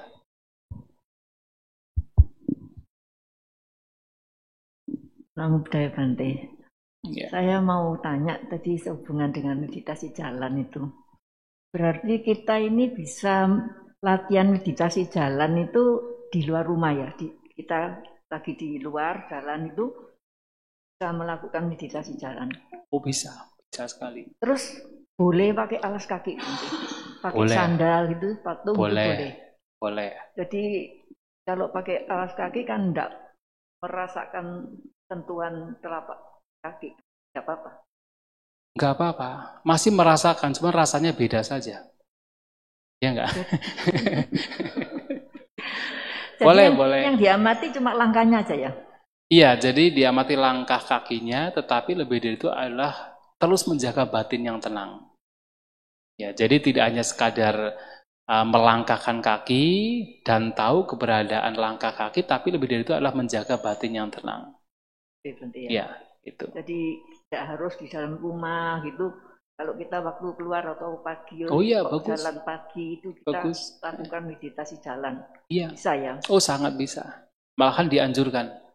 Maka itu kan kalau tidak pakai alas kaki kan repot ya kalau di luar rumah itu. Iya, betul. Boleh ya, Bante? Alas kaki pakai sandal nggak apa-apa. Ya, itu aja yang mau saya tanyakan. Baik. Terima kasih, Bante. Iya. Satu lagi.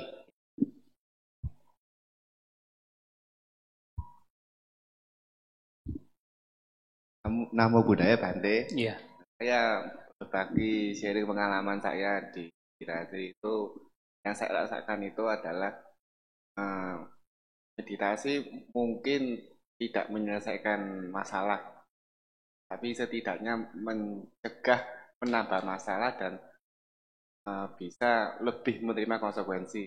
Nah, ini saya dapat seperti ini karena ada satu vlog yang saya baca itu yang ya bilang misalnya mindfulness meditasi kan tidak bisa menyelesaikan masalah, misalnya kayak tagihan, cicilan rumah, kan nggak ada ceritanya orang meditasi terus cicilannya selesai gitu kan, nggak ada. Ya betul, karena memang ya nggak mungkin lah orang meditasi moro cicilannya selesai terus kerjanya selesai semua gitu. Tapi setidaknya dia dengan meditasi dia bisa melatih pikirannya gitu, sehingga dia bisa lebih tenang menghadapi masalah dan tidak menambah pikiran yang baru gitu kan. Kalau orang tidak bisa melatih pikiran yang liar ini, dia ke sana ke sini mau seneng ini pelariannya ke alkohol, pelariannya ke narkoba kan menambah masalah gitu. Akhirnya dia bisa menerima konsekuensi bahwa ya beginilah hidup, bahwa ya kalau berumah tangga ya pasti banyak membayar cicilan, banyak membayar tagihan, ya begitu sih. Nah, bagaimana tanggapannya Bante? Ya benar, jadi memang meditasi punya tujuan tersendiri. Sehingga meditasi hanya menyelesaikan masalah sesuai dengan tujuannya. Tapi banyak masalah di dunia, banyak hal di dunia yang memang tidak ada korelasinya dengan meditasi. Gak mungkin orang ingin bikin mobil dengan cara meditasi kan. Misalnya gitu kan. Kayak tadi gak mungkin orang bisa bayar cicilan dengan cara meditasi kan. Gak mungkin. Jadi banyak hal di dunia yang memang itu tidak ada korelasinya dengan meditasi. Maka meditasi punya tujuan yang lain. Adalah untuk memperkokoh batin, untuk membersihkan batin, itu tujuannya. Sang Buddha pernah ditanya, pernah memberikan sebuah perumpamaan. Ketika beliau berada di salah satu hutan, namanya hutan Singsapa. Tahu kan Singsapa? Pernah lihat pohon Singsapa? Pohon kemuning. Kemuning. Nah, lihat kan kemuning kan? Tapi pohon bukan yang taman itu. Nah, itu namanya pohon Singsapa. Nah, ketika beliau berada di hutan Singsapa, mengambil segenggam daun Singsapa dan bertanya, mana yang lebih banyak daun yang di genggam saya atau daun yang ada di seluruh hutan Singsapa ini? Para siswa mengatakan jelas bahwa daun yang ada di genggaman Sang Buddha jauh lebih sedikit dibandingkan daun yang ada di hutan Singsapa. Nah, beliau menyampaikan seperti halnya daun yang ada di genggaman saya. Inilah ajaran yang saya berikan kepada kalian. Walaupun beliau mengetahui banyak pengetahuan seperti daun yang ada di hutan Singsapa, yang diberikan hanya ini saja. Kenapa? Karena ini yang akan membawa kepada lenyapnya kotoran batin. Ini yang membawa kepada pengetahuan tinggi. Ini yang membawa kepada nibbana. Ini yang diajarkan. Maka meditasi punya tujuan yang lain. Jadi pengetahuan meditasi punya tujuan yang spesifik. Sementara banyak pengetahuan-pengetahuan lainnya yang ada, yang itu punya tujuan yang lain. Maka betul kalau dikatakan meditasi tidak menyelesaikan semua masalah. Ya memang betul. Tidak menyelesaikan semua masalah. Tapi meditasi akan menyelesaikan masalah batin. Masalah mental, masalah kotoran batin. Itu tujuannya. Gitu ya. Ya, saya kira cukup ya.